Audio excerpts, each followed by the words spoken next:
Hi, I'm Matt Hewlett. I'm CEO of Widget Box, and what I want to do is do maybe 2 or 3 different things I've learned throughout the years in terms of starting companies or restarting companies. I've seen companies grow and fall.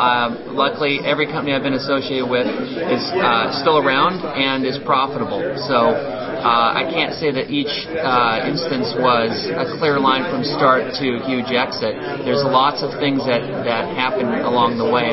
The first advice I'd give is, one, be extremely focused on building a core product and make sure that when you drop a piece of impression or revenue or customer inside the product or service, that something comes out. And there's an old Buddhist proverb that I always remember around this is, before enlightenment, carry water, chop wood. After enlightenment, carry water and chop wood. Meaning, even when you're enlightened about your own business, keep doing the same tasks that you used to day in, day out. I think that's really important because most entrepreneurs always like the bright, shiny object and move on to many initiatives. You shouldn't have more than 3 initiatives. You shouldn't have more than 1 big bet when you start out. Second is have a Starsky to your Hutch, meaning know your skill set and know what your co-founder's skill set should be and pick the right Hutch.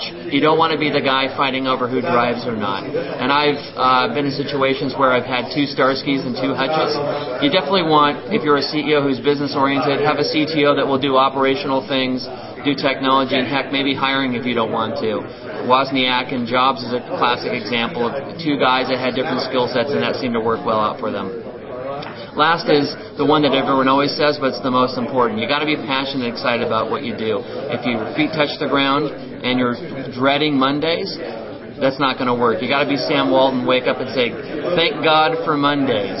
So if you're not having a great time, it's going to come out through your everyday life with your customers and your investors, and everyone's going to see it. So you have to figure out what to do there if you're in a situation where you're not passionate. And sometimes things change. Companies get big, they get small. You may not be the right person at the right time. Be passionate, and don't be afraid to self-cannibalize yourself if the company's larger than you can take it. So those are my 3 pieces of advice.